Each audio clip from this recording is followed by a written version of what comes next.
Audio check 1 2 1 2. Audio check 1 2 3 4 5 6 7 8 9 10. Audio check 1 2. It's really low. Audio check 1 2. How's that? Okay, hold on. Give me a second.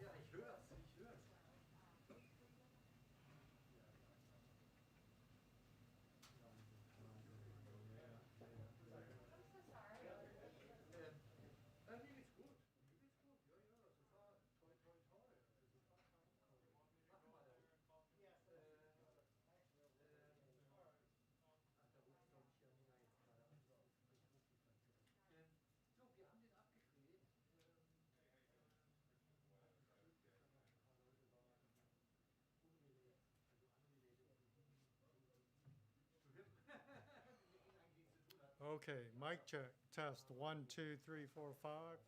Mic check, 1, 2, 3, 4, 5. 1, 2, 3, 4, 5. Test, test, 1, 2, 3. How's that? Got a range about? It's really low? That's what I told him. Test, 1, 2, 3, 4, 5.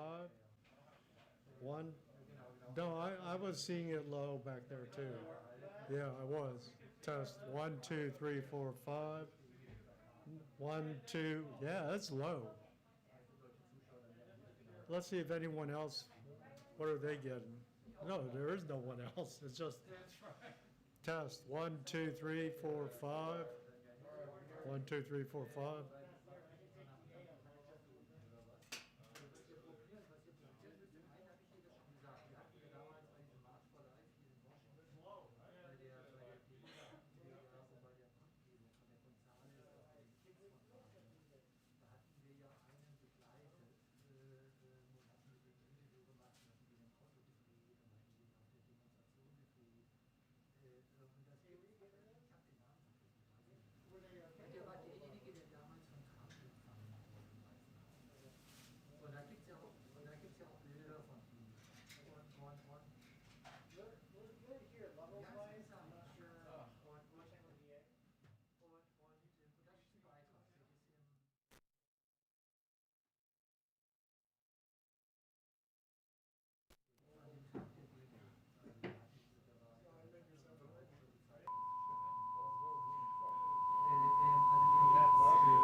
Ed, do you mind doing a check, sir? Sure, sure. I know what happened.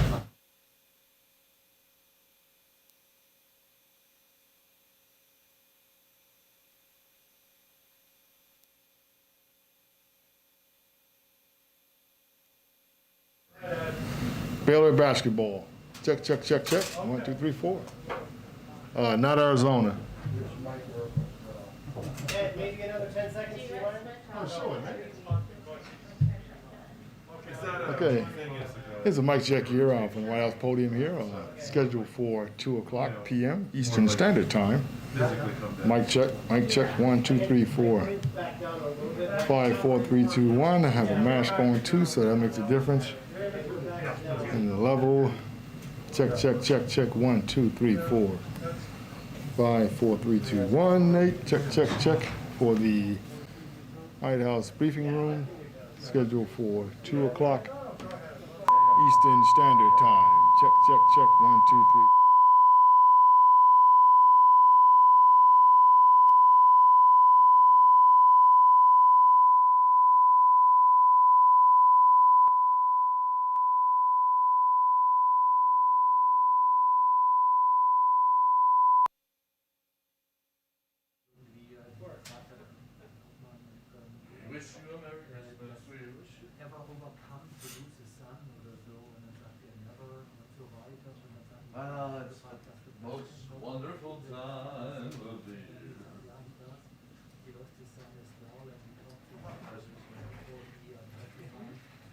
I love Christmas carols.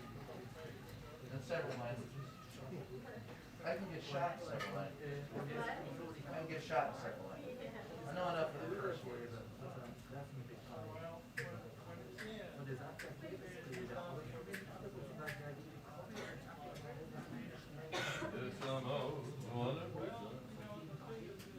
So, nobody's hearing it's 10 minutes to showtime. That tells you something. Well, yeah.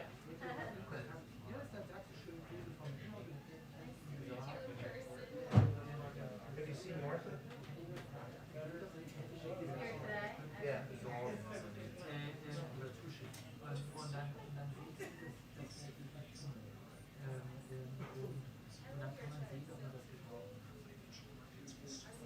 Brian, are you going anywhere? You going to Pennsylvania? I'll be leaving Wednesday. And then I'm taking the rest of the year off. Oh, really? Yeah. Well, it worked out. My friend just got to work like all of the Yeah. Very nice. just the year. And you know, Michael, Oh, yeah, we always do. Christmas week, it like just worked out really nicely. Like I had volunteered to work for Thanksgiving so I could take off around Christmas time. But I didn't end up having to until like everybody else started plans and I had some flexibility. My mom was actually in the hospital this weekend, so we've had to like, she's okay. Oh, you'll I'm sorry, but we've had to like. Well, you know, that's I almost like changed my travel plans to get out there sooner. My sister convinced me that like it would be better because like that's not going stuff from even though I'd be going up there isn't so she like some people so I'm still giving her a couple more days to recover. We've successfully persuaded her out of Christmas Day, which is very good.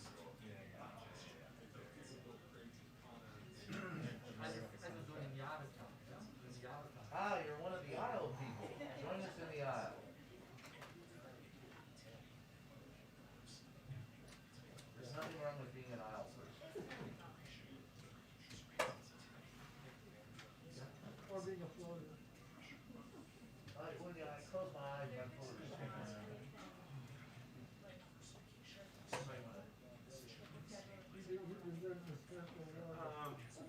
I mean, so you know I am just listening to stuff. So, okay, yeah, I used to cover content, so I don't really know. But I also keep in mind it's like a different way. a lot. Yeah, so I think the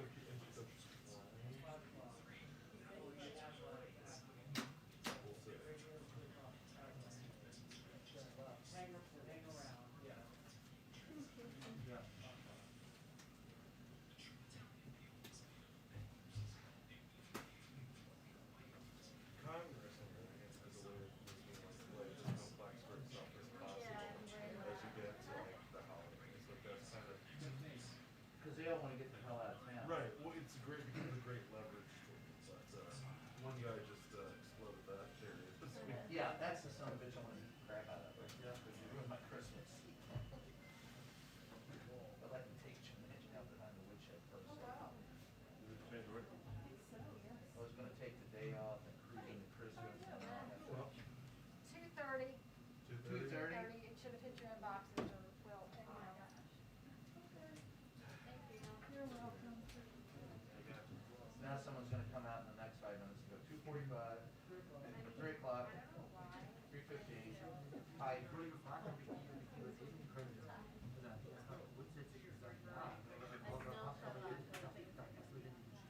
No, no president.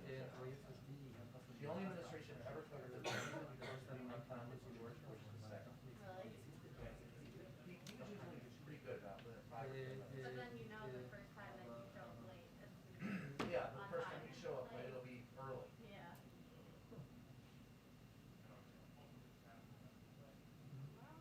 Clinton was horrible. They were always. Who has been the worst? Oh, last year. Trump, Yeah. in terms of being late. Yeah, Kirk being late, absolutely. Well, I'd say it was a type of.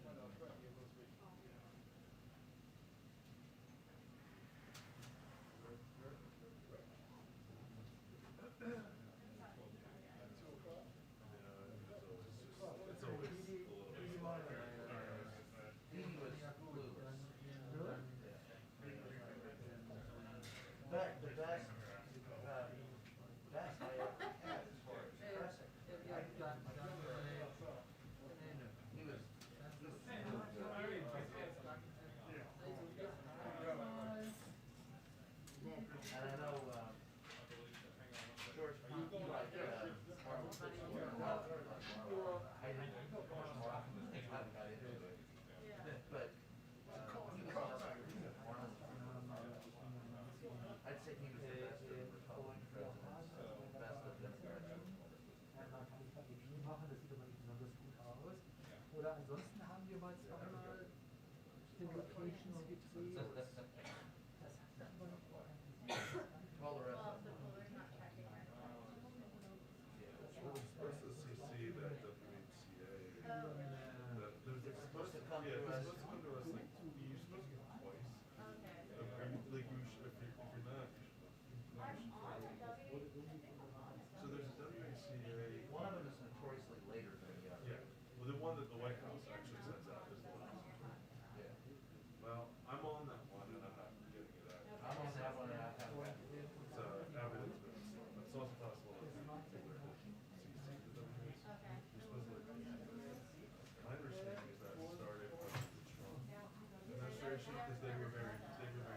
Yes, I know. They were very slow about some of the important stuff in the administration. So people started doing ACC to the WHCA, which that said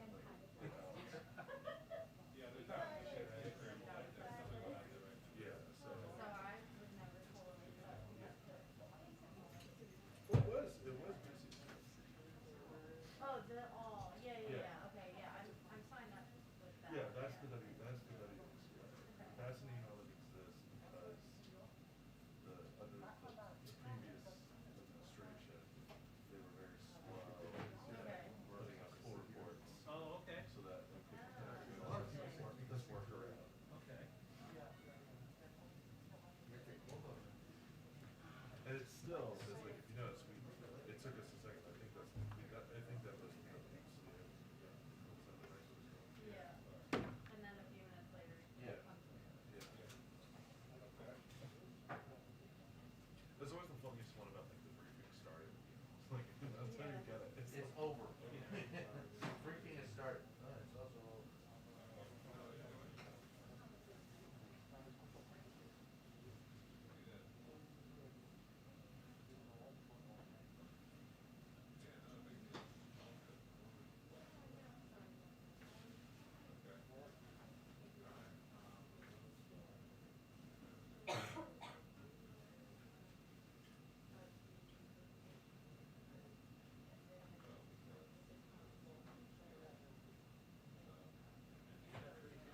Another half hour. Get in my steps.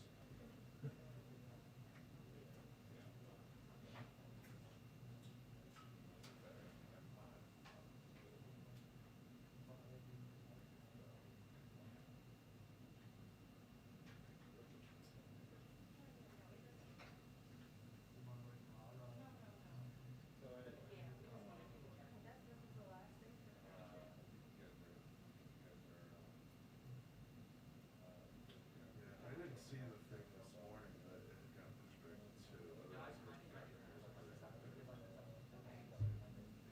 Yeah, it was pretty early, I think. Yeah, that's, I must like missed it because it's too early, so. They like left immediately. And I'm glad I didn't come super excited or anything.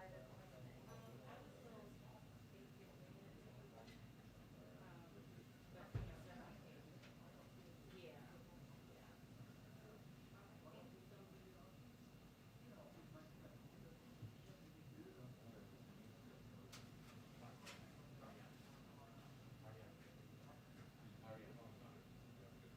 You know, the funny part of all this is, we're talking about emails and a little few minutes late. There was a time when there were two teletype machines right there. And everything, everything that we did was printed out, you had to go rip it out, tear it out. That's how you found out pool reports. Paper? Yeah, it was all on paper, two machines right, sitting right there. I remember. And this used to also be like way back, it used to be like a water spray. That was when I was a kid, the first time I visited the White House when I was a teenager, this was a lounge. Like it was still the briefing room, but it was a. Well, they didn't have a stage, they had some lights, but it was all like couches and sofas. There was a bar in the back. Damn, we bring that back. Yeah. Wow. There was a bar? There was a bar? Yeah, and well, and then, I mean, there's still people who keep liquor here today. There's the only way to stay sane is to make sure there's a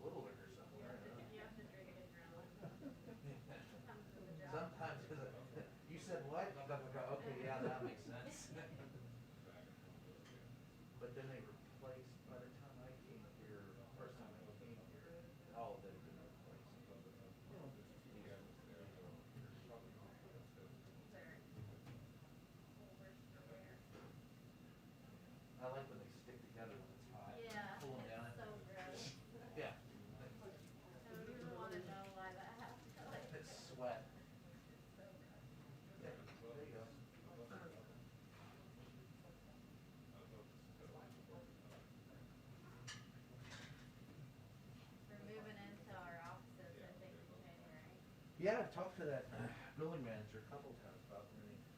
They're finishing, I was just over there. Actually, looks very pretty. Yeah, I mean, it's, for offices. I think it's gonna, be really nice Yeah. once it's finished. It looks like a little bit of construction, And so. just in time for everyone to. Right, yeah. And then I think after a few months, they're gonna see that very top deck at the bottom. See, anytime you have a quarter center, there needs to be a bar nearby. I know, right? I'm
you doing? Good. How are you? Hanging in there. Merry Christmas to you. Yeah, same to you. Feels like that's a ways away still. I thought this week was gonna be quiet. Yeah, I was. God bless you. You're right where I am on that one. I'll be back real soon.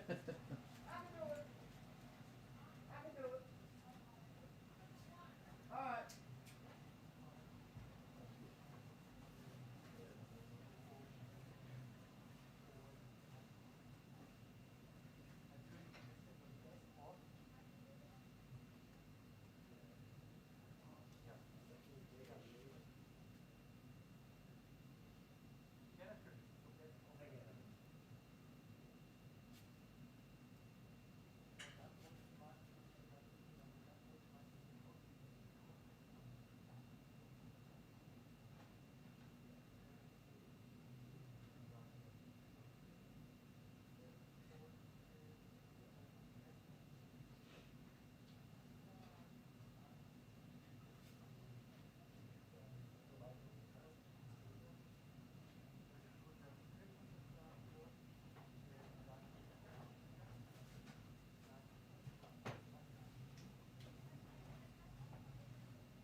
Yes. No, hold on.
I wasn't gonna. I'll do it if I was feel just like stating it. a physical fact. Oh, right, right. That's just a good view.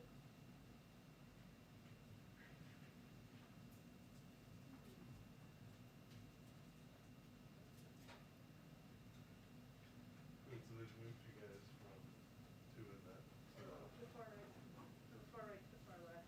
is that like is there really any Symbolic. difference? I don't know. People do have strongly held opinions on Yes, they do. like the merits of like that seat versus that seat. Yeah. But We're staying in the same.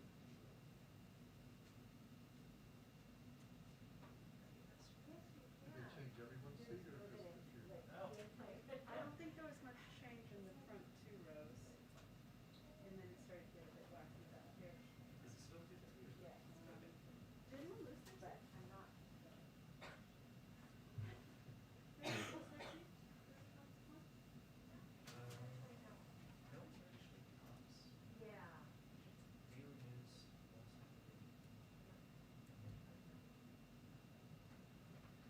there were a couple others. One American News.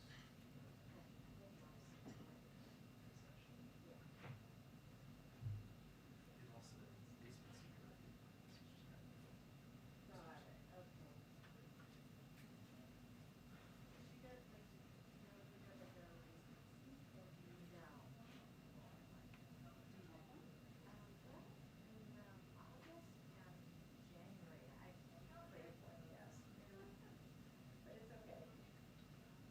It is what it is.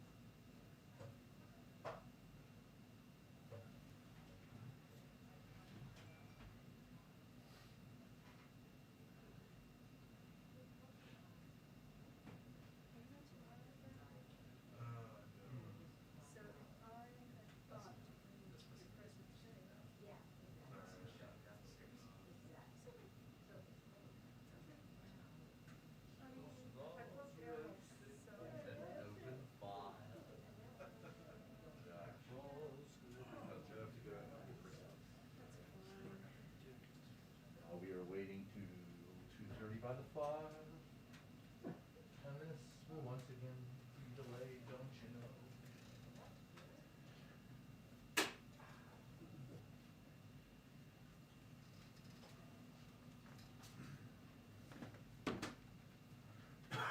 Ah, you're coming out, that's a good sign. We shall see. Ah, youthful optimism. Oh yeah, you've got the tree. Yeah, maybe we don't have any, money. In my, Right, right. we have a roof over our Some head. families in Texas. I hate it. They're here now, Oh, they're here now? for this week. Go perfect. Right into childcare. Hey, how are you? That's awesome. Yeah, it's pretty awesome. Now, your daughter, who put the name into that scene, that's like the, has she figured it out yet? Or is she? It depends when it suits her, you know, she's doing it. It's about how I feel, too. It's like, when it suits her, and it suits her. I think he speaks for many of us. One day and a half left there. When it doesn't. What? it's like, Then you're off? I know you're lying. Tomorrow and then Wednesday I'm off. Okay. I like the. I'm like, I always volunteer for this week. Never happens. I would volunteer for the next week. The week after. Yeah. Well, hopefully he'll be in super. All the way. I think that sounds worried, after all he's gone through. I heard either leaving Monday or leaving Tuesday. That's early. And then coming back, I offered to go to Puerto Second? Rico, but then my editors just laughed at me. Yeah, they were like, okay. yeah. So Monday or Tuesday. Oh, no, I think it's, I had heard, the last I heard was the 27th. So, but it could slip to the 28th. Are you going, Michael? No, my wife would kill me if I did. I offered and my editors just laughed. Yeah, no, we are sending somebody, but it's a, young person who has a family and is willing to just bathe in the sun on our dog. That's not like I volunteered, but yeah, my editors were like, nice try. It is good. Perfect, yeah. Hey, how are you?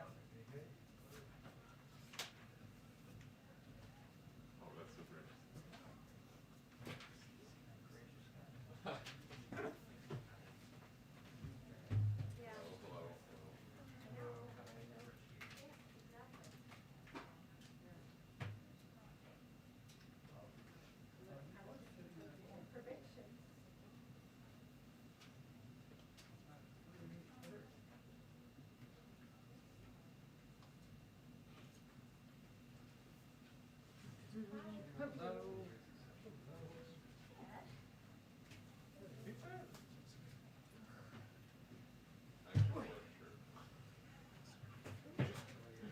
I wish I had a couple of. Oh, yeah. I have some. I'll wear this one out. Actually, I kinda wanna wear this one to show the speed cameras how stupid it was. But I don't care. I think it's return. Better to be cool than COVID. Whole back of the head strap is Really. I actually figured out that this morning.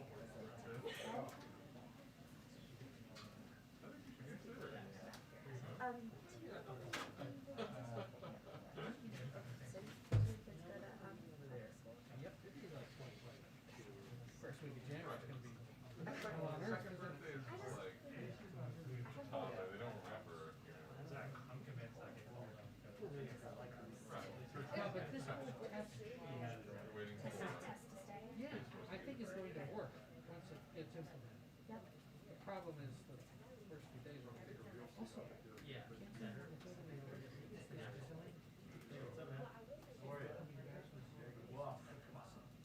Yeah, 5 days. I actually don't think she's good. You hear her, you guys. I feel bad. I'm just like.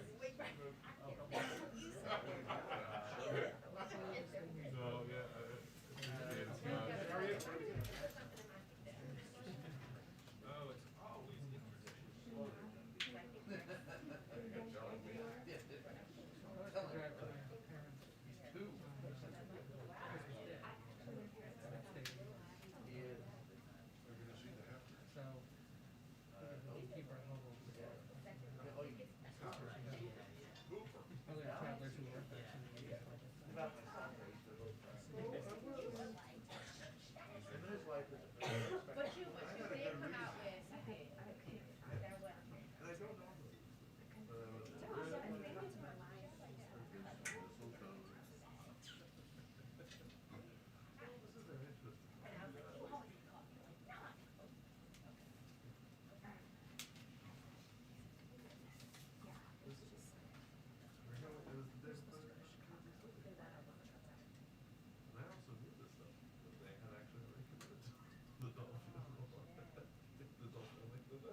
waiting.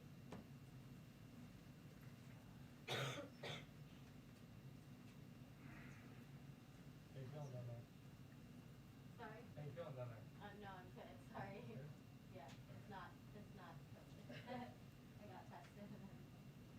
Kind of ran a dry cough. Hey, and is it you scaring them away? Is that? I emailed them asking. Oh, yeah.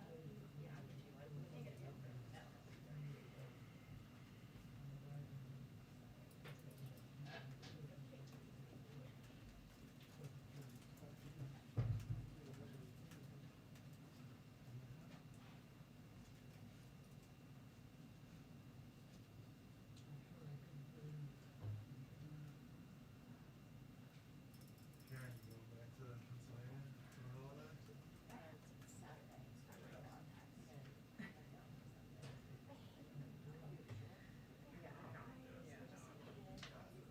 Where are you going for?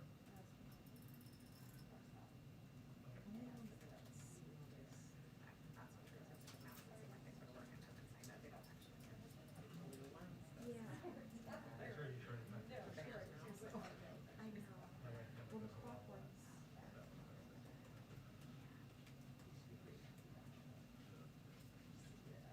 Definitely says.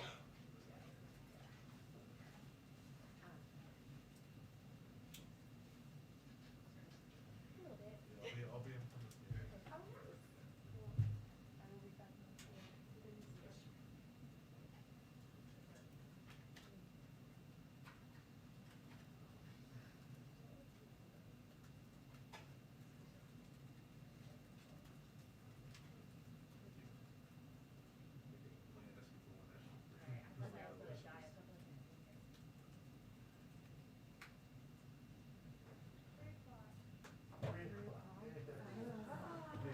You, it's your fault. All right, who's got the over under?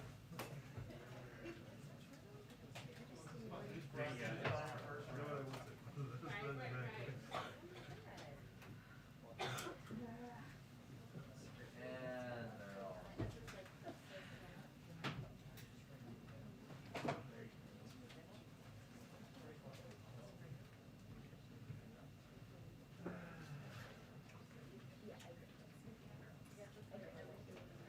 I totally forgot that it had to be.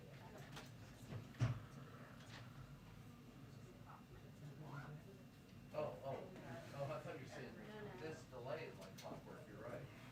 No, it's called Oh, every year. I have allergies, but to mold.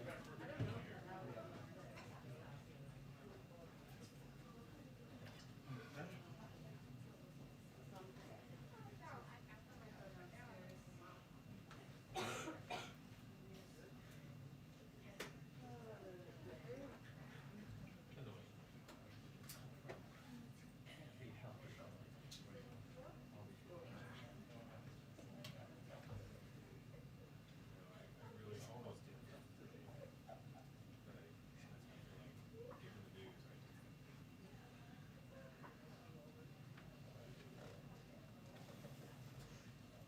Copy, good, copy. Here, did you copy? You good? Everything's fine, I need a copy to get I gotta show someone. You very good? My daughter, who I can never even get outside. Nice. Oh, in the booth? Yeah. Oh my God, look at that. Flying. Fantastic, but how come you're not there? I know, I'm making that point today. I'll be there. I'll be there. I'm flying up on Wednesday. Where is it? Massachusetts, Central Mass. That's. When it's there, I'm seeing it. It's like by the time I get, where am I gonna go? oh, I can go downstairs.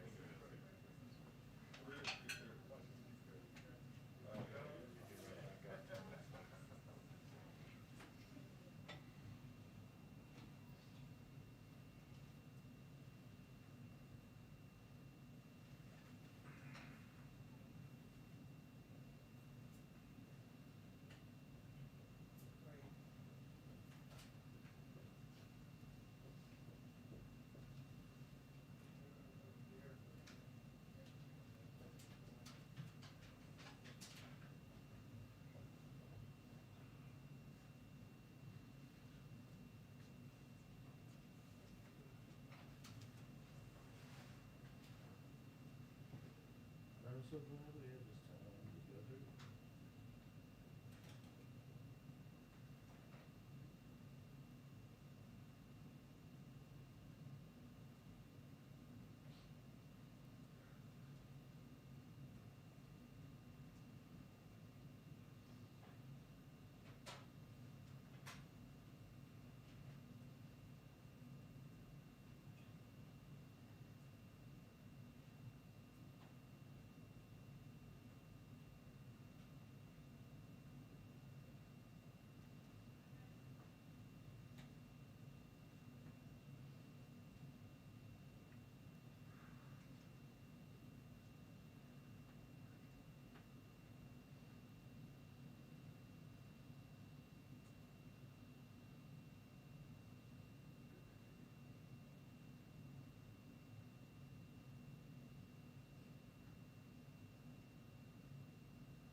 2-minute warning to briefing, 2-minute warning to press briefing. Thank you.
Hi, how are you? We're, yeah, we're already, that signal's already coming up 8, so it's already. And I'm gonna go. Thanks, man.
Hi, everyone. Happy birthday.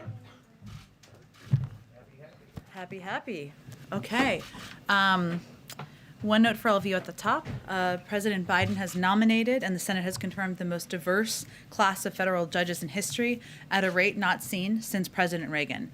As you may have seen Friday night and Saturday morning, the Senate confirmed dozens of historical and critical nominees. This included 9 district court judges, bringing the total for the year to 40, more than any president in his first year in office since President Reagan.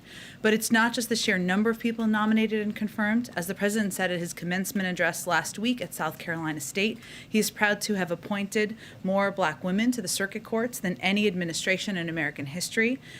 We've confirmed the first LGBTQ woman ever to serve as a federal circuit court judge, and these 40 judges include people who have previously served as public defenders, labor lawyers, and civil rights lawyers, as well as prosecutors and government attorneys. The Senate also voted to confirm 41 ambassadors to countries around the world, including critical allies such as including Japan, France, the European Union, and more. These qualified, competent leaders can now finally get to their important work representing America's interests abroad. There's a lot of work to be done, and we'll continue to work with the Senate to make sure we have the people in place so that we continue to serve the American people. Also wanted to note that the Department of Justice announced today that they'll be awarding $1.6 billion in grants to support a range of initiatives to reduce violent crime and make our communities safer.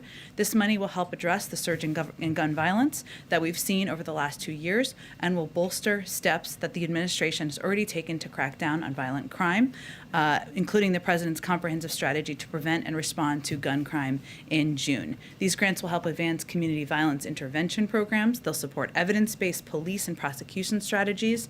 They'll ensure the victims of crime get the resources they need. They'll help people returning from prisons and jails transition successfully back into their communities, and they'll support responses to crises like drug overdoses and mental health episodes. This is just the latest example of historic levels of funding that President Biden has made available to cities and states to address crime, including through the Rescue Plan, through investments in proven community violence intervention strategies that we announced in April, through the COPS community policing grants announced last month, which are helping to put 1,000 more police officers on the beat across 183 police departments this year, and through early Department of Justice awards, including $1.2 billion for victim assistance and compensation programs, and more. With that, I would say, since there's space in the back, why don't folks who are standing sit in some of the back seats, just because I know everybody's focused on the spacing in these days. Go ahead, Colin. Okay, a couple things. So on Omicron, cases are rising dramatically across the country. Americans are still traveling en masse. Biden is giving a speech that has been labeled urgent, but the speech is tomorrow.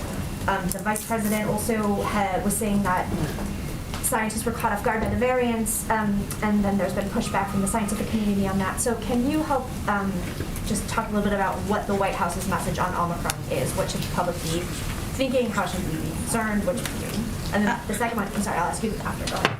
Absolutely, Colin. Well, let me first say that the president, as you noted, will be addressing the American people tomorrow, and he'll talk about what to expect as we head into the winter months and detail additional steps that we will be taking. The president has been clear that while vaccinated individuals get COVID he will restate tomorrow, I should say, that while vaccinated individuals get COVID due to the highly transmissible nature of Omicron, their cases will likely be mild or asymptomatic. We continue to see, and our health experts assess, that you are 14 times more likely to die of COVID if you have not been vaccinated versus vaccinated. Importantly, he'll restate we're prepared and that fully vaccinated individuals have the tools to protect themselves with a booster shot and masking where CDC recommends. For those who choose to remain unvaccinated, he'll issue a stark warning and make clear unvaccinated individuals will continue to drive hospitalizations and deaths. That is not trying to scare people, or maybe it is trying to make clear to people in the country what the risks are here of not being vaccinated. What is clear is that we're not in the same place that we were in. This is something he'll reiterate tomorrow as well. The beginning of the pandemic, thanks to the president's extraordinary work to get over 200 million Americans vaccinated. To be clear, COVID-19 is not the same threat to fully vaccinated individuals that it was in March 2020, and I outlined some of the reasons why. And again, as I said at the top, he will also announce additional steps. So he will outline this clearly tomorrow. He has been candid and he has been direct as he's provided updates to the American public throughout on our steps to address what we know is an unpredictable virus and our fight against a once-in-a-generation pandemic. But that's what people can expect tomorrow. Okay, thank you. On the negotiations over Build Back Better, we see Senator Manchin's version of events sort of differ from the White House's version of events in your statement on Sunday, which was yesterday, feels like a long time ago. I just wanted to know if you could talk a little bit about like where the gap is, if the negotiations fell apart over the child tax credit issue, if the White House is prepared to go around legislation on the CTC if necessary, kind of where are we with Manchin? Well, I would say I think the a lengthy statement that I issued yesterday outlined pretty specifically the events of the last few weeks. And it was important to the president and to all of us to make that clear to the American people, the status and the steps that had been taken. But I'm not going to relitigate the TikTok of yesterday from here today. I will say that from the president's viewpoint, and I saw him this morning, he's worked with Senator Manchin over the course of decades. They share fundamental values. They're longtime friends. That has not changed. And what's most on the president's mind is the risk of inaction. And if we do not act to get this legislation done and the components in it, not only will costs and prices go up for the American people, but also we will see a trajectory in economic growth that is not where we want it to be. And we've seen projections from Goldman Sachs and others today on that front. So he's no stranger to legislative challenges, and we are going to continue to take steps, work like hell to get it done. Go ahead. Does the president feel betrayed by his friend? I think our statement yesterday made pretty clear what we feel, what was the factual depiction of events that happened. But again, the president sees Senator Manchin as somebody who is a longtime friend, somebody who has worked well together on, and our objective and our focus now is moving forward. And where do the lines of communication stand at this point between either the president and Joe Manchin and the White House staff, which you spoke about? Is there a contact at all? I'm just not going to assess or give you an update on specifics from here. Okay, just quickly on COVID, ahead of tomorrow's speech, should Americans expect any new restrictions? This is not a speech about locking the country down. This is a speech outlining and being direct and clear with the American people about the benefits of being vaccinated, the steps we're going to take to increase access and to increase testing, and the risks posed to unvaccinated individuals. Go ahead. Does the president still trust Senator Manchin? Again, I understand the questions here, but our focus is on moving forward. I think our statement yesterday made clear what the course of events were over the last couple of weeks. It was important for the American people to know and see that, but he considers Senator Manchin a longtime friend, and our focus is on moving forward and getting this done. Are you confident that all 49 other members of the Democratic caucus are still on board with Build Back Better? I think, we're looking ahead? Sure, I understand that. I can't obviously speak for all of them, but I think you saw quite a bit of unanimity yesterday in the response of people and their desire from across the Democratic Party and the desire to get this legislation done. What would be his message to progressives who he asked to hang with him as things moved over to the Senate, now that what many of them warned has happened? Well, I would say, one, his message would be we need to work together to get this done, and he's going to work like hell to get it done. And that would be his message, and January is an opportunity to do exactly that. Quickly on Ukraine. Yes. The State Department issued a level 4 travel warning today, saying U.S. citizens should be aware of reports that Russia is planning for significant military action against Ukraine. Jake Sullivan spoke with his Russian counterpart again today. Apparently over the Pentagon, they've just said that they've conducted an assessment of air defense needs in Ukraine. Obviously, you've said you're monitoring this. Is U.S. intelligence picking up something new? Well, let me first say that the travel advisory for Ukraine remains a level 4. Do not travel due to COVID-19. The State Department updated it to include information on Russia's military buildup on Ukraine's border, just to provide additional information, but it has been at a level 4. So nothing new otherwise? Well, again, they provide the State Department provides additional information through travel advisories to make sure they are being transparent with American citizens who are in different countries, and that's exactly what they did in this case. And we have historically seen large numbers of Americans and others, of course, traveling to Ukraine during this time of year and the holiday season, so it was just an effort to provide that information directly. Go ahead. Jen, your statement yesterday alluded to working more on Build Back Better next year. Is your expectation that President Biden and Senator Manchin will talk at all before the end of the year? I'm just not going to give you any updates on their engagements from here. I wouldn't expect, and we're going to keep those private. Got it. And do you regard his $1.8 trillion proposal as a non-starter, given that it excludes child tax credit? I think the president has been clear about, and I'll let Senator Manchin speak to the specifics of his proposal. I'm not going to confirm those details from here of what I know. I know there have been reports out there, but I'll let him speak to that. But I would say that the president, of course, wants to extend the child tax credit. That's something he has spoken to. We know that it was a significant contributor to cutting in half the child poverty rate. I'm obviously not going to negotiate from here, but he doesn't think compromise is a dirty word either. Good question. On Sunday, New York City Mayor Bill de Blasio asked the president to invoke the Defense Production Act because of a shortage of at-home tests, monoclonal antibody treatments, and he also said that the Pfizer antiviral pill should be fast-tracked. Are any of those things under consideration at this moment? Well, we're in touch, I will say first, with the City of New York and the state, as well as all officials across the country experiencing upticks. We've sent 30 ambulances to the state and an accompanying team of personnel to help balance patient loads among hospitals across the state. We've already used the Defense Production Act and spent $3 billion to greatly expand the number of at-home tests, so that's already something we have tapped into.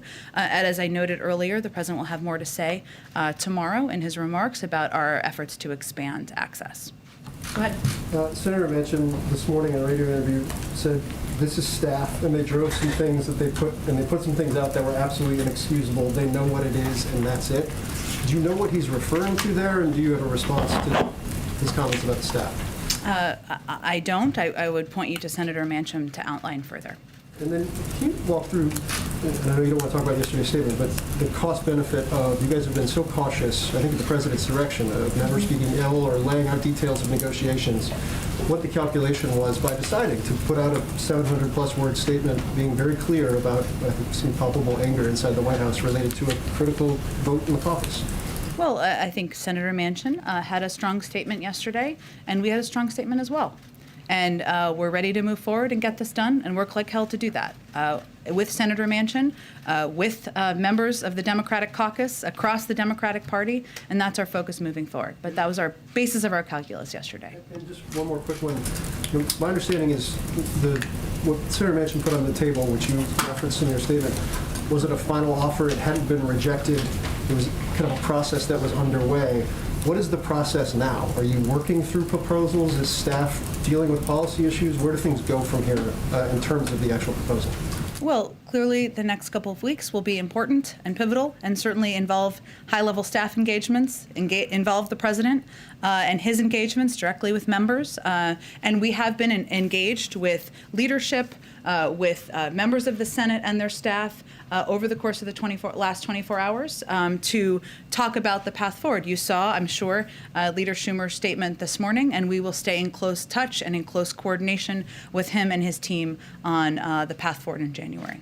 Go ahead. So two, one on COVID and one on Build Back Better. On COVID, has there been an outbreak of COVID at the White House, the NSC, the State Department, and the Treasury? And has the president been in close contact with a COVID positive person and thus in need of quarantine? The president has a full schedule today and is not in need of quarantine. We will provide information to all of you as outlined with our commitment from just a few months ago about being transparent about close contacts. I don't have any updates for you at this point in time. But again, we expect there to be breakthrough cases across the country, right? And certainly in the federal government. And the most important thing to note for you and for others is that the 99% of the or more at this point of the White House staff is vaccinated. Boosters are strongly recommended and distributed. We have a very thorough process here that people abide by who are going to have close contact with the president, and even beyond that. And those protocols go above and beyond CDC guidelines. But you're not going to say whether or not there's been a significant outbreak in the various different parts that I mentioned, NSC, State Department, Treasury. Again, I point you to different agencies to give any additional information, but I would just note that we do expect there to be breakthrough cases, as there will be across government. Okay. And then on Build Back Better, did you see the Steve Clemons article today blaming the White House for incivility towards Senator Manchin, and specifically the statement that was released on Thursday, I think, Thursday evening, in which the read or the assessment was that the senator thought that statement blamed him in a way that wasn't in keeping with the approach that he and the president have been dealing with. I have not yet read his article. It's been a busy day. But I will tell you that our intention, I think if you look back to last Thursday, was to provide an update on the future of Build Back Better. And I think it is not a secret where there is opposition to Build Back Better moving forward and where there is support, which is the vast majority of the Democratic caucus. That was not intended to be directive or hurtful, but to be a statement of fact. Go ahead. Yeah, thank you, Jen. In a press call this afternoon, Representative Jayapal, chair, one of the House Progressive Caucus, called on President Biden to pursue executive action to pass components of the Build Back Better legislation. Is this something that the White House would consider or even thinks is a realistic possibility to pass some of these elements? Well, I haven't had a chance to discuss Representative Jayapal's call with our legislative team. I'm not aware of that being under discussion. Obviously, we have used executive authority and executive action for a range of steps to make a range of progress, and the president has not hesitated to do that. The benefit of legislation is obviously it makes it permanent, so there's a lot of value in that, but I can see if that's something more under active consideration. Regarding communications with Senator Manchin, you've not said much on that. I mean, are you able to confirm that whether or not President Biden has reached out to the senator today? I'm not going to detail contacts further. Go ahead. Thanks. Just to drill down a little bit on that, moving forward, you've already taken Senator Manchin to the woodshed. You going to invite him back into the fold? Are you going to try to reach out to him? Of course, and we conveyed yesterday that. And secondly, and I would also note the last sentence of my 2 sentences of the statement was, but we will not relent in the fight to help Americans with their child care, health care, prescription drug costs, and elder care. The fight for Build Back Better is too important to give up. We will find a way to move forward next year. It also made clear that we absolutely want to work with Senator Manchin and all Democrats to get this done. Are you going to work with try to bring GOP members into the fold? We would certainly welcome their efforts, or whether their support for lowering costs for the American people and driving up economic growth. We would. Follow on, if I may, on COVID. You said 14 times more likely to die unvaccinated. Is there a point in time where this administration, I mean, what you said recently about, hey, for those who are vaccinated, it's mild or asymptomatic. For those who are not, death and destruction awaits you. So are you pretty much done trying to be diplomatic on this? Is it over with? I think our responsibility and the president's responsibility is to continue to convey the risks, to continue, to make sure we are increasing access for vaccines, access to information to the public, and that's what you'll hear him talk about tomorrow. Go ahead, Jackie. Thanks, Jen. Did the White House share the Thursday statement with Senator Manchin before it was put out, and what was his reaction to that? I'm not going to detail private discussions or private sharing of statements in advance. And then on his call out to Democrats for badgering him, saying that they believe that he could be moved in his position somehow. Is there any regret within the White House or within discussions with Democratic leadership just about how this negotiation went, given that statement from him that he feels that he's been badgered and beaten? Well, that certainly is not our objective. Never has been our objective. But our objective is getting this legislation passed and reminding the American people and all people who could vote for it what the stakes are. So no, we don't have regrets about aggressively communicating about it and making sure people understand that if we don't pass this legislation, costs for the American people will go up and economic growth projections will not go in the right direction. Shows, though, that Democrats just don't have a large enough majority to pull off this kind of transformational legislation without these kinds of significant bumps in the road. But the president, ran as a moderate. Joe Biden is asking for any major policy changes, or excuse me, Manchin's asking for major policy changes to be bipartisan. So why are Biden and Manchin seemingly so far apart on this, where Manchin's wanting to bring Republicans in and the president has, tried to work this out just within the Democrats? The president would welcome Republicans joining this effort to lower the cost of child care, to make sure that families aren't paying thousands of dollars for insulin, to make sure people can afford care for their parents and loved ones. he would welcome that. I think it's not a secret that opposition is driven by the concern by many in the Republican Party that they don't want to raise taxes on corporations and highest income. That's not a secret, but certainly we'd welcome support or engagement from any Republicans in this effort to get this done. And then on Omicron and the announcements coming tomorrow, one of the items that you guys have consistently said is on the table and is being evaluated is vaccine mandates for domestic air travel. Is that something that you guys have reached a decision on? I don't have anything new on that. I think we've said in the past that masking is something we know is effective and works. I would expect tomorrow you'll hear more from the president on what we're going to do more about making vaccines and testing accessible and what the American people can expect over the next couple of months. Real quick on this ruling from the Sixth Circuit on the vaccine or test mandate. Obviously, this has been, a bit of back and forth between the different circuits, and it's still caught up in the whole process. I understand that the White House has consistently said, look to this deadline. We're going to continue pushing toward it. But you're having some businesses like, Amtrak last week just said that they were going to have to cut service, and then a few days later said, just kidding, we're not going to. This obviously might change that calculus again. So what's the message? Amtrak didn't say that it was related to a vaccine mandate. They said they gave other reasons for it. And also they had 94% or higher percentage of their employees vaccinated. They did, but they also said on the Hill in the hearing that because they would need to hire qualified employees who met their vaccine requirements, that they anticipated having to cut service from, I think, January to March. And I know what you're referring to, where they listed off some other concerns. I think it was related to hiring that was paused during the height of the pandemic. They talked about a range of challenges they were having, but also I would note that 94%, if not higher at this point, of Amtrak employees are vaccinated. We also know that 60% of businesses, if not higher at this point, have put in place vaccine requirements or testing requirements because they know it's effective for the economy and it creates a safe workplace. So we are certainly welcome the Sixth Circuit's decision. We feel that the vaccination or testing rules will ensure businesses enact measures that protect employees, create more certainty for the economy, and we don't feel that this is a time for organizations to be backing away from these requirements. You don't feel like this is a sort of back and forth, like businesses are getting whiplash, the customers are getting whiplash from announcements like this? I think what's clear is that if you have the vast majority of companies in this country putting in place restrictions and requirements, testing requirements, that it's an indication that this creates certainty in the workplace,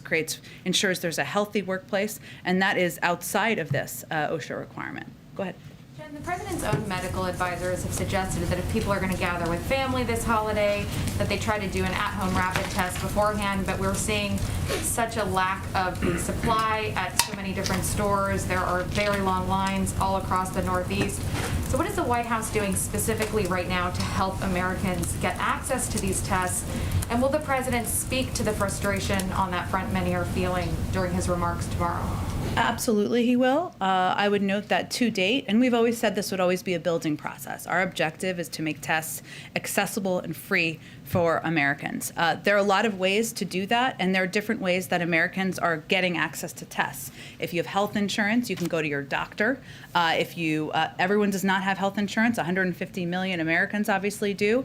We've also made 50 million tests recently available to community health centers and rural health sites. There are 20,000 free testing sites across the country, and we are going to continue to build on that. And the president will talk about that tomorrow. Does the White House feel like right now the administration is doing enough to get Americans access to these tests? We always feel we need to be doing more, and that's what the president will talk about tomorrow. And just some quick housekeeping items. Given this surge and the spike right now from the variant, how often is the president being tested for COVID, and when was he last tested? He is regularly tested. I will check for you on the last time he was tested. Are there any other protocols on campus right now that are changing to accommodate? For instance, you talked about breakthrough cases. That's something you would expect.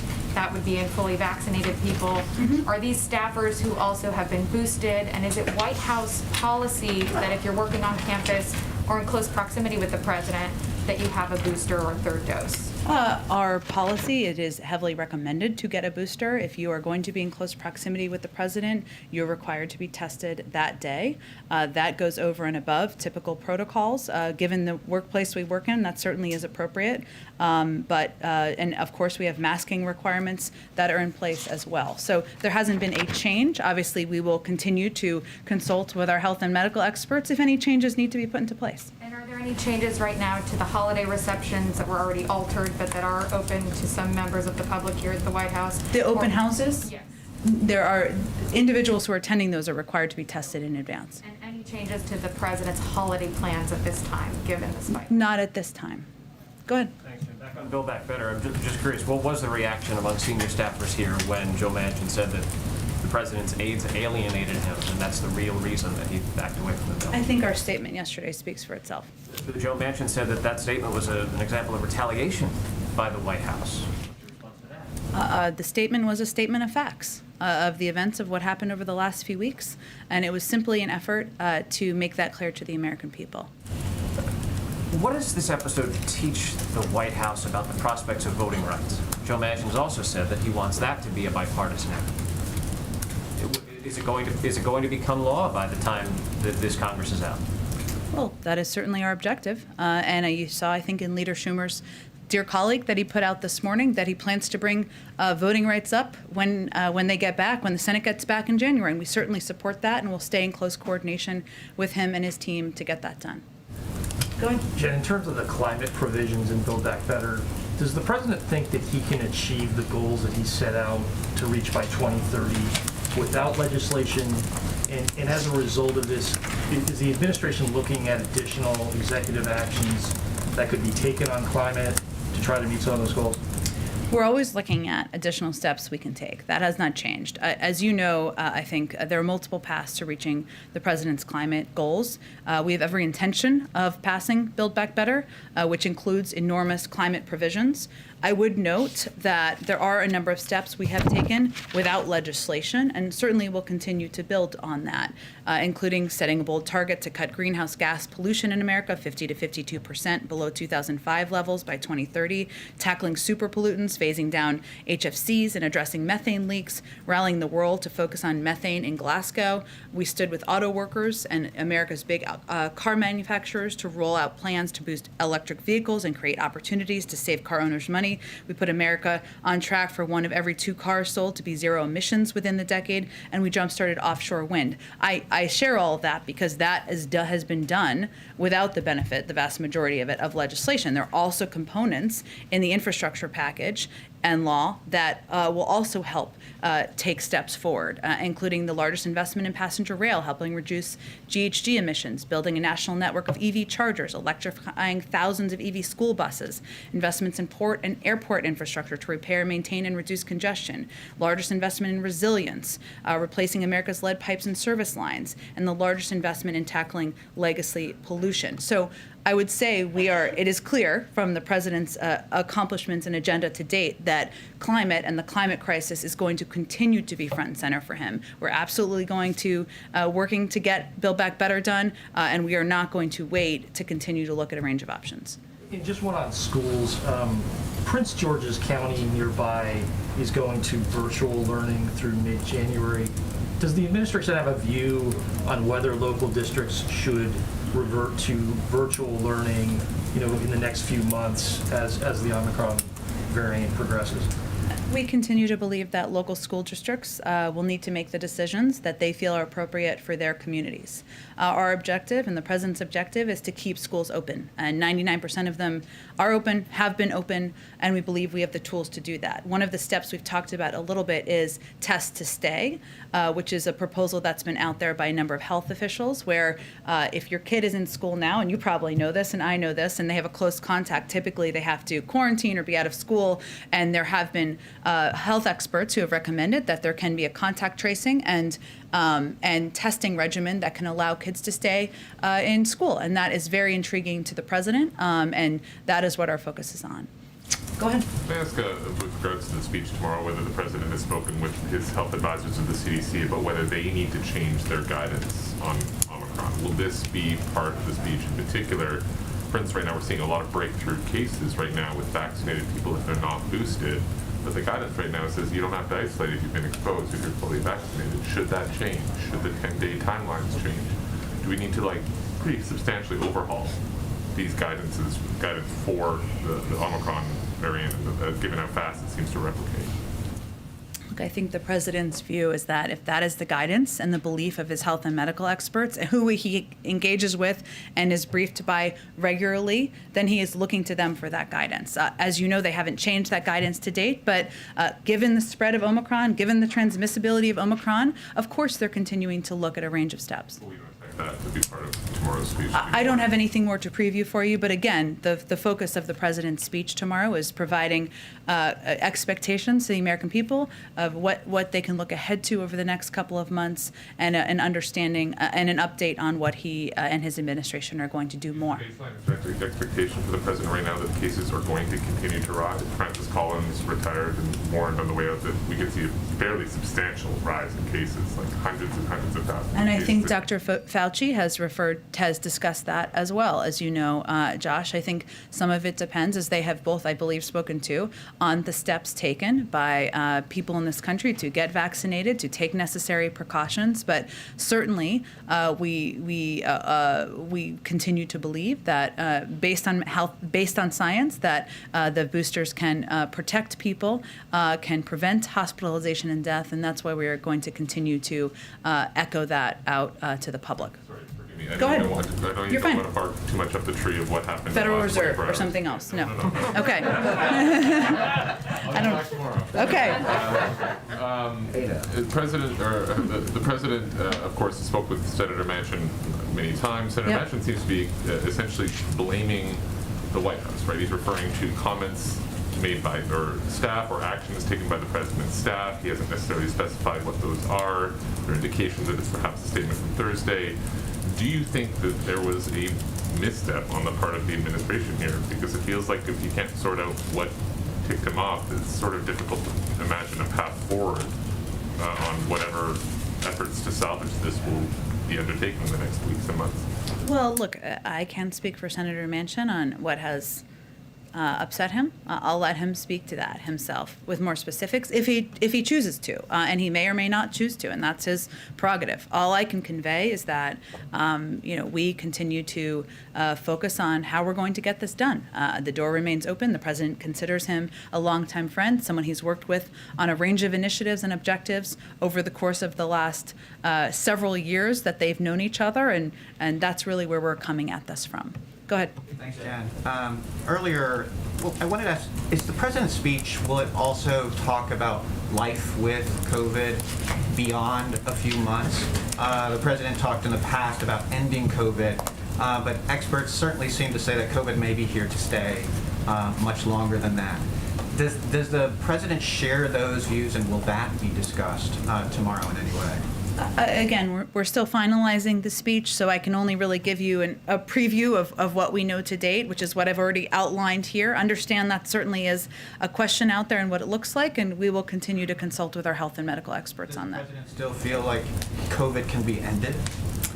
His objective is to continue to make vaccines available, reduce cases around the country, reduce hospitalizations and deaths across the country, and do that through making vaccines, testing, and a range of utilities available. On tests, you talked about the Defense Production Act being used to boost tests. Yep.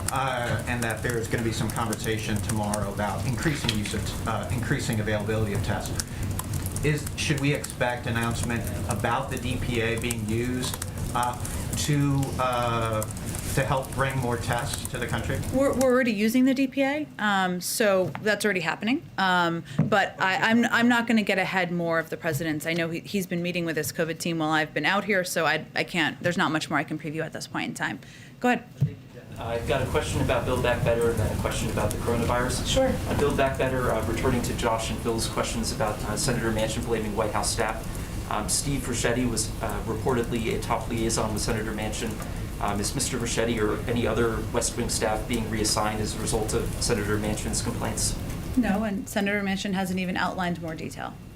Okay, and on the coronavirus, last week I asked President Biden on the lawn about 800,000 American deaths. When I asked him why he hadn't done more to press China to be transparent on the origins of the pandemic, he smiled and walked away without giving a verbal answer. I'm wondering why was that his reaction, and can you give us an update on anything he has done to press China for transparency, especially to ensure that there isn't another pandemic? Well, we put out an extensive statement from the president on the 800,000 deaths, which I'm sure many of you noted. And again, I would just reiterate what we've said many times, is that we are going to continue to press China to be more transparent, to participate in the global community's effort to push them to do more to get to the origins of the virus. As you know, we've also tapped into all of the resources we have here through our intelligence community, through working with our partners and allies, and we will continue to press to do that. Go ahead. Does the administration regret the earlier guidance on booster shots where not everybody was eligible and they weren't made to look like they were an essential part of protecting people from the pandemic? That was a decision made by our health and medical experts, so I would point you to them. Go ahead. Yeah, hi Jen. Does the administration have any plans to lift the travel ban on several southern African countries, given the fact that Omicron is clearly already here and is kind of spreading pretty rapidly? I mean, our objective is to not, this is not a permanent ban at all. It is temporary, and we are continuing to assess day to day the decision to lift that ban. But yes, that is our intention, to lift the ban. Okay, got it. And then also, I don't have a timeline on that at this point in time to conclude my answer there. Okay. Go ahead. And then a second question for you, just because of a follow-up on the vaccine mandates for large employers. Those guidelines currently don't include anything about booster shots.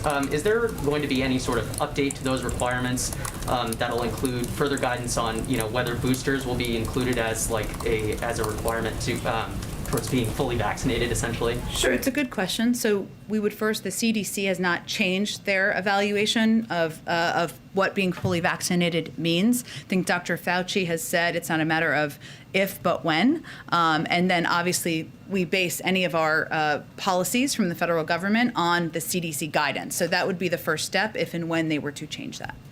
Go ahead. Can you bring us up to speed? I just have two questions, one on Russia, one on Afghanistan. Can you bring us up to speed on conversations between the White House and the Kremlin over the weekend?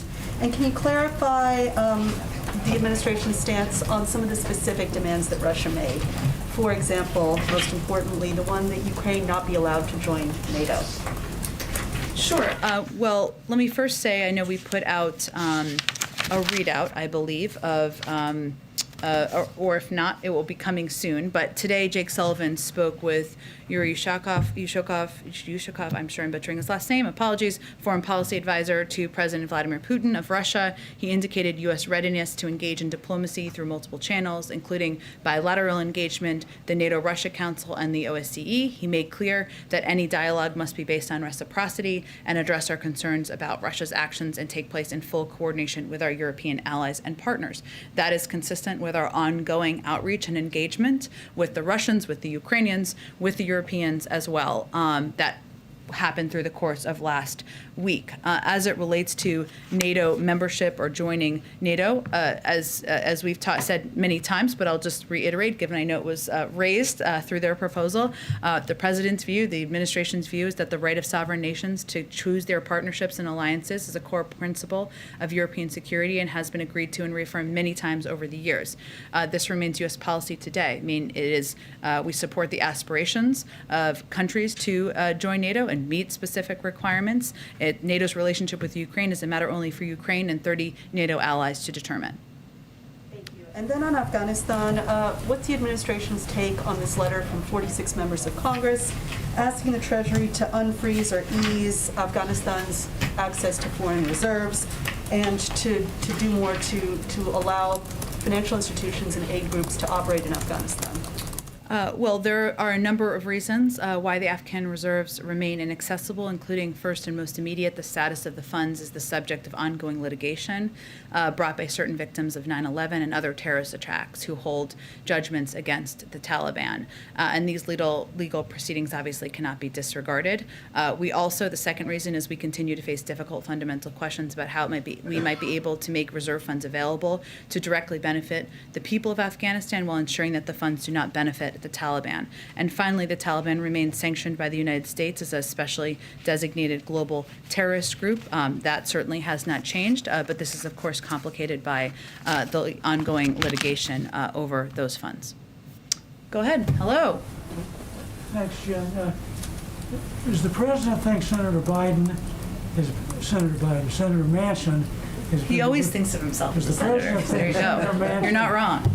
Does the president think Senator Manchin has been negotiating in good faith? He has said that from the beginning. He continues to consider him a friend. And obviously our statement yesterday about the events of the last few weeks, I think, speaks for itself. The reason I ask is that some progressives are alleging that Manchin was always going to be a no, and in effect bamboozled the White House into believing that he was negotiating in good faith and was going to pull the plug at the end of the process.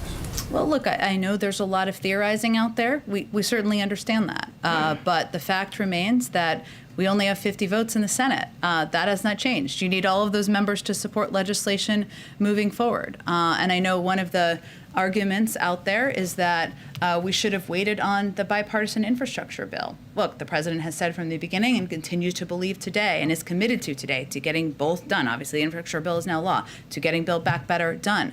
But if the question is whether we should have delayed and not moved forward with replacing lead pipes for millions of communities, of people in communities across the country, we disagree with that. Or if the argument is that we should have waited and delayed replacing broadband, we disagree with that. And if you believe that we should have delayed in putting many union workers to work, creating many good paying union jobs, we disagree with that. We're going to get both done, and we certainly understand there's a lot of theorizing about what happened or what's going to happen moving forward. Go ahead in the middle. Thanks, Jen. I want to ask you, I'm sorry. We can do both. Go ahead. Oh, thank you so much. I want to ask you about that statement that you put out yesterday. Sure. Very harsh statement. It's very rare that I see a president, through a statement, criticizing a member of his own party in the manner in which that statement was written. And I want to ask you as to whether or not you believe that harsh rhetoric coming from the White House, the harsh rhetoric that I've seen coming from fellow Democrats, progressives in particular, may push Senator Manchin out of the Democratic Party. Senator Manchin has spoken to that, and the president continues to believe that they share a range of values. They share a commitment to helping working people, to helping lower costs for the American people. Our intention yesterday was to provide specific details to the American people about the events of the last few weeks, and our statement followed a statement by Senator Manchin. The thing I wanted to ask you about are the comments of Senator Manchin over the course of the past several months. The comments that I've paid a lot of attention to, you have as well, the op-eds that he's written for both the Washington Post and his hometown newspapers, the interviews that he's done with a West Virginia radio host named Poppy Kercheval, all of them, from my perspective, seem to indicate that he was not going to support the Build Back Better bill. And yet your statement indicated utter surprise in terms of the statement that he made on Fox News yesterday. Why were you so surprised? Well, I think, as my statement very clearly outlined, because there were private conversations and private discussions and commitments made. And so that's why we were surprised. Go ahead in the middle. Sorry. Go ahead. So given the current state of the pandemic, does the president anticipate giving an in-person State of the Union next year? Or where are you on those conversations? Nothing has changed about our intentions or our plans, but we don't yet have a date set at this point in time. Go ahead. Thank you so much. Due to the difficulties around testing, do you think public health officials in the United States are getting a correct picture of how Omicron is spreading today in the country? That's a very good question. I mean, I would say that the president, and obviously, as I said in response to Monica's question earlier, you'll hear the president talk tomorrow about his commitment to continuing to expand access to free testing for the American people. We have taken a lot of steps over the last few weeks and months. We've quadrupled our testing capacity over just a few months. But really, I think that's a good question, a very good question that I think you should ask the health and medical experts and team at the next COVID briefing. Go ahead, Shelby.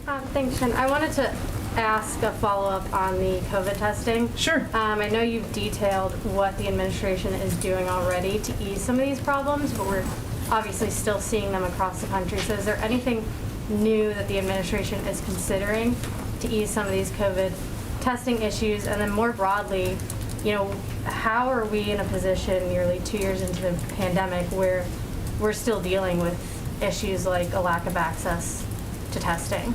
Well, I think, Shelby, on the first, we're dealing with a once-in-a-lifetime global pandemic that has been very unpredictable, and I think everybody would acknowledge that. And what we've done on testing is to continue to increase access, make it affordable and accessible. That's important morally. It's important substantively and policy-wise to the president. Obviously, there weren't any COVID tests available or approved by the FDA earlier this year, so now there's 8, and we've taken steps to quadruple our testing capacity over just the last couple of months. And we've also taken steps to make them widely available by sending $50 million to rural health clinics and community health centers, making sure there are 20,000 pharmacy locations across the country. But obviously, with the transmissibility of this variant, we're going to continue to build on that. And that's what I think the American people will hear from him on tomorrow. I have 2 foreign policy questions. Sure. You have seen the review that indicated the killing of 1,300 civilians in the Middle East since 2014 by drones. I know there was successive administration, not just a Biden administration. It gives reasons like flawed intelligence and faulty targeting and little accountability. Since the president signed on these drone attacks, does that mean that the White House is looking into reviewing the decision itself in parallel what the Pentagon is doing? And I have another question. Yeah, that's a great question. I know the Pentagon is doing a review, as you noted, and I would certainly point you to them. I can certainly talk to our national security team and see if there's anything in addition. Obviously, the Pentagon is part of the administration, as you well know, but I will see if there's anything in addition. And on Iran, the Iranian said that they're not going back to the talks. Does that mean that economic sanction is inevitable now? You still hope that there's another round before the end of the year? Yeah, another great question, Nadia. I mean, as we've said, because of the way that the Iranians approached and participated in the last round of talks, the president, we did take asked us, the national security team, to be prepared in the event that diplomacy fails, and to take a look at other options. And that has been work that has been ongoing, including in consultation with a range of partners around the world. In terms of what next steps it looks like, I don't think I have anything at this point to preview for you. Go ahead. Rahm Emanuel was just approved as ambassador to Japan, and following Afghanistan, Japan holds 50,000 American troops, the largest in the world. There's a concern as to the ongoing trust of the security treaty. So can you, a little bit of assurance to the Japanese people that their treaty will be honored? And then also follow up on Afghanistan. I'm not aware of any planned changes. On the Afghanistan, the situation for the people that worked with us, any progress on bringing them back? Well, we have put out updates over the course, and I would really point you to the State Department and reiterate that our efforts have continued to bring American citizens out of Afghanistan who wish to depart and have wished to depart since August, as well as our allies and partners. That's why we've been working so closely in coordination and cooperation with the Qataris, but the State Department really oversees that effort, so they would have any up-to-date numbers for you. I can do 1 or 2 more. Why don't go all the way to the back? Get in the middle. Go ahead. Thank you, Jen. 2 questions, one on politics and one on foreign policy. Yeah.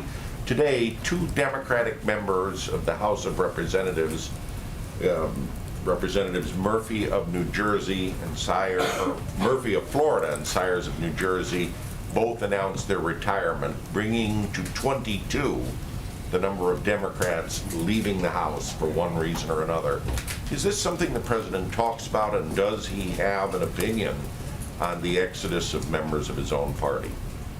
I have learned my lesson and not talking too much about politics from here. But it is true that there are retirements. That happens typically every cycle. The president, as the leader of the party, obviously, I'm sure will be out there next year.